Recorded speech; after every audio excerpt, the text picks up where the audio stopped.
ठीक है, क्लियर है आपको नर्सिंग रिसर्च का डेफिनेशन? नर्सिंग रिसर्च क्लियर हो गया? Next will see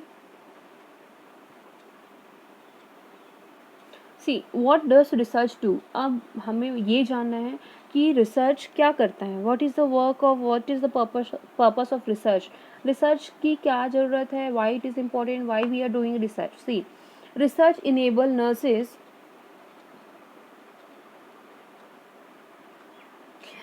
research enable nurses to predict probable outcome of certain nursing decision made in relation to client care। अब जैसे इफ रिसर्च करने से ही हमको ये पता चलता है कि किसी क्लाइंट का केयर करने के लिए, जैसे for example see oral care के लिए लेमन सॉल्ट और ये क्लोरहेक्सिडाइन इज़ वेरी इंपॉर्टेंट। अब ये कैसे पता चला? बिकॉज हमने वो सर्च करके देखा है, हमने वो अप्लाई करके देखा है, तभी हमको पता चला है कि ये this things are important, these things are very good in the care of client, in the good in care of patient। okay, सो ये अगर हम रिसर्च नहीं होता तो हम ये बिना सर्च किए हम ऐसे ही ओरल केयर दे देते, जैसे लेमन का या फिर सॉल्ट, बिना इस किसी के प्रूफ के हम ओरल केयर दे देते, तो क्या ये सही होता? जैसे फॉर एग्जांपल हाइपरटेंसिव पेशेंट है, हाइपरटेंसिव पेशेंट को हम सोडियम नहीं देते हैं, we avoid sodium. Why we avoid sodium? अब आप बिना किसी एविडेंस के, जैसे हो सकता है कि हमने पहले किसी क्लाइंट को जो हाइपरटेंसिव है, हमने उसको एक बार सोडियम दिया, मान लो वो घर पे ज़्यादा नमक खाया, फिर खाया नमक, तो वो बहुत नमक खाने के बाद पता चला कि उसका जो बीपी लेवल है वो और इंक्रीज़ और डिक्रीज़ हो रहा है। मतलब there is effect of sodium intake, sodium खाने से हाइपरटेंसिव पेशेंट को प्रॉब्लम होती है।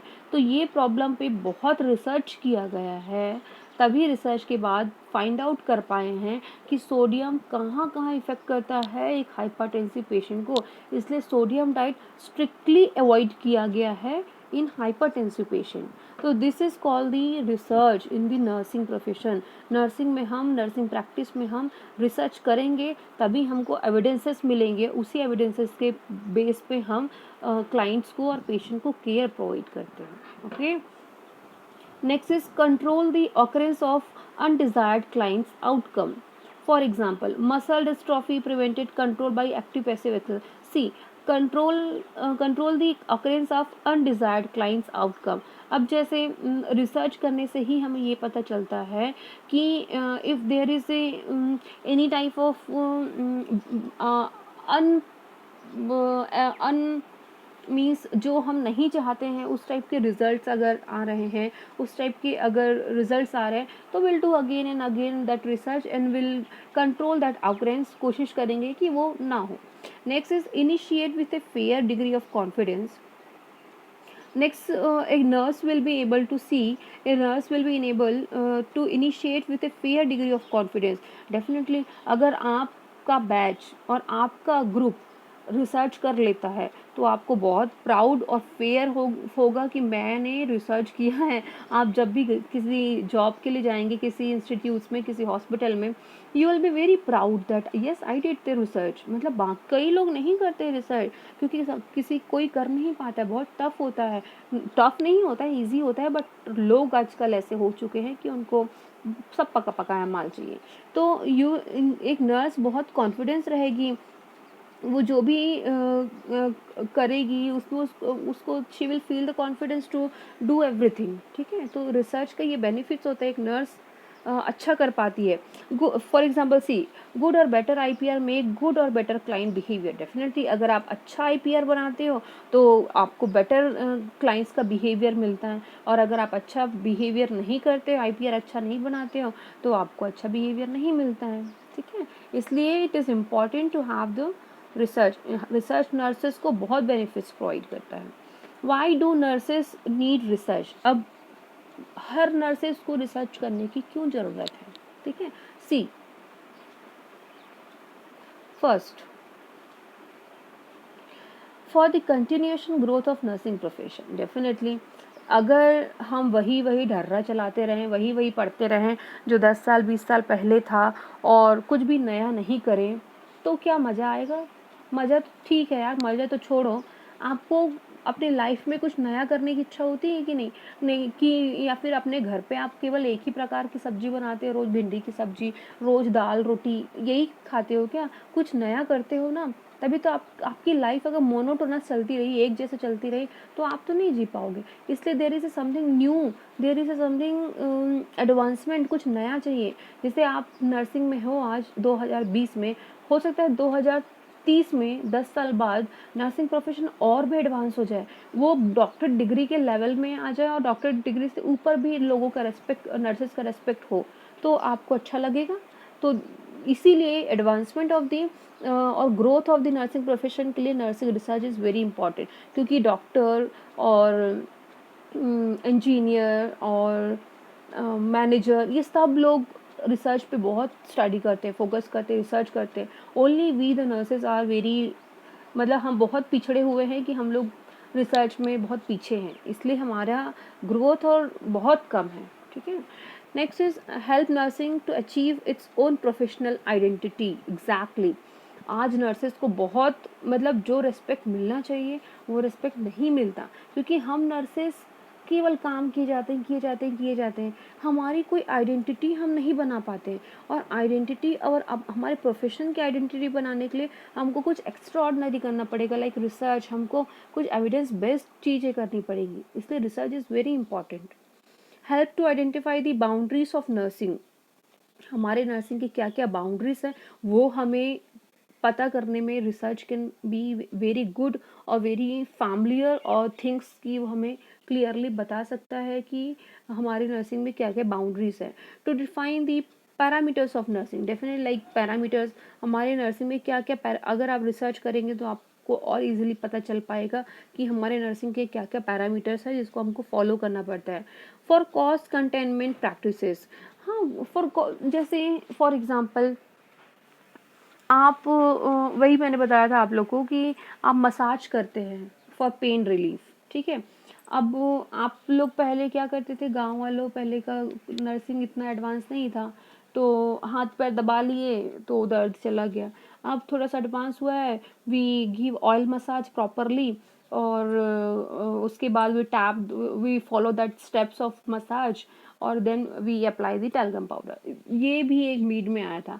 Then now days what is there, there is having the massager, massager के हेल्प से दे डू द, मतलब just see the advancement and just see the cost containment practices change हो रहे हैं, ठीक है। Now next is importance of research in nursing. So what are the importance, ये this is very important thing, ये हमेशा आता भी है एग्जाम में, and you will be also can have this question of importance of nursing research. See, first is EBP. EBP is evidence based practice. Yeah, EBP is evidence based practice. See, first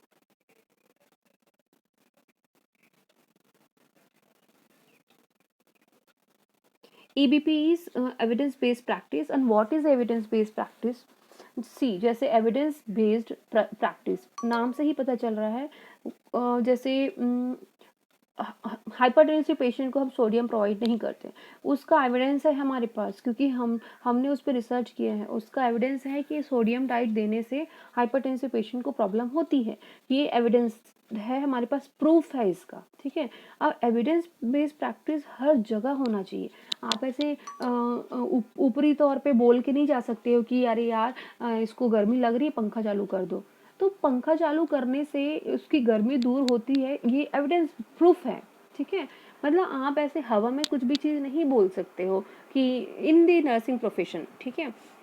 और या फिर आप जब we are caring the patient, हम कोई भी चीज़ ऐसे अपनी मर्जी से अप्लाई नहीं कर सकते। जैसे हम अक्सर हमने देखा ना, गांव वालों कुछ दर्द होता है तो कुछ भी खा लेते हैं कि ये खा लो वो खा लो तो दर्द, तो this is not evidence, this is not proved, ठीक है।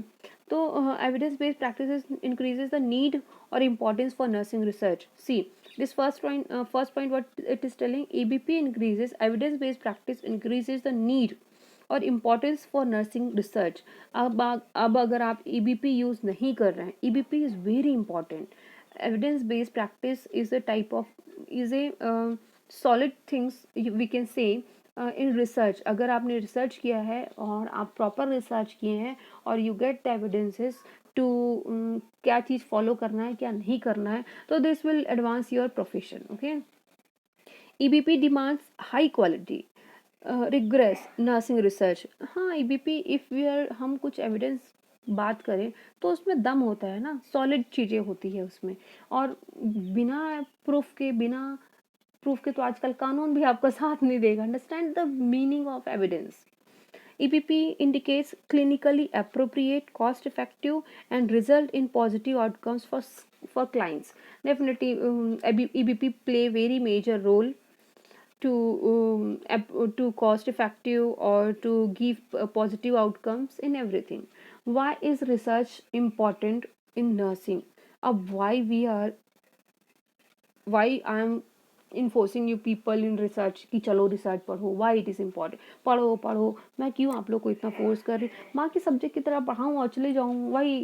क्योंकि अब जब आपका ये रिसर्च खत्म होगा ना, तो I will do one project with you all. केवल पढ़ने से नहीं होता, थियोरी नहीं है रिसर्च. रिसर्च की थियोरी मैं भी आपको केवल समझा रही हूँ ताकि जैसे वो बच्चों का होता है नहीं, पहले उनको गिनती सिखाते हैं तब उसको उनको कैलकुलेशंस आता है. तो मैं आपको भी समझूँ, मैं आपको गिनती सिखा रही हूँ, उसके बाद आपको कैलकुलेशंस आने चाहिए. आपको मैं बेसिक क्लियर कर रही हूँ ताकि आप उसको प्रैक्टिकली कर सको. ठीक है. See why it is important in the nursing. हम नर्सिंग में क्यों करते हैं research? Knowledge generated through research is essential to provide a scientific basis for description what exist in nursing practices and discover a new knowledge. पहले से nursing में क्या knowledge और प्रैक्टिसेस चल रहे हैं और नया क्या डिस्कवर करना है, ये नर्सिंग रिसर्च ज़रूरी होता है. अब नर्सिंग में आप रिसर्च नहीं करोगे तो आप केवल जो एग्जिस्टिंग नॉलेज है, पहले से जो नॉलेज है उसी में बने रहोगे. नया नॉलेज नहीं गेन कर पाओगे अगर आप रिसर्च नहीं करोगे तो. Next is explanation. Explain the existing knowledge in relation to the effect and outcomes. See, अब जब तक आप रिसर्च नहीं करोगे तब तक आपके जो पुराने नॉलेज हैं उसका आप रिलेशन नहीं देख पाओगे. जैसे जैसे फॉर एग्जांपल आप लोग पेन रिलीफ करने के लिए मसाज देते हो. ठीक है. अब मसाज चलते आ रहे हैं, आप मसाज देते हो एक वुमेन को पेन रिलीफ, पेशेंट को पेन रिलीफ करने के लिए. ठीक है. उसका इफेक्ट और उसका आउटकम आप जानते हो इस एग्जिस्टिंग नॉलेज का. ठीक है. तो इस एग्जिस्टिंग नॉलेज का क्या इफेक्ट्स है, क्या आउटकम्स है, उसको और बेटर जानने के लिए you will do the research. मतलब एग्जिस्टिंग नॉलेज जो हमको है उसको और उसके इफेक्ट्स, उसके आउटकम्स. अब आप लोग ये जानते हो कि इस मसाज करने से पेशेंट का पेन रिलीफ होगा. अब आप ये नहीं जान रहे हो कि इस मसाज से पूरा ब्लड सर्कुलेशन अच्छा होगा, इस मसाज से पेशेंट की थकान दूर हो जाएगी. तो ये सब आउटकम्स है, ये सब इफेक्ट्स हैं जो आपको रिसर्च करने से पता चलता है. ओके.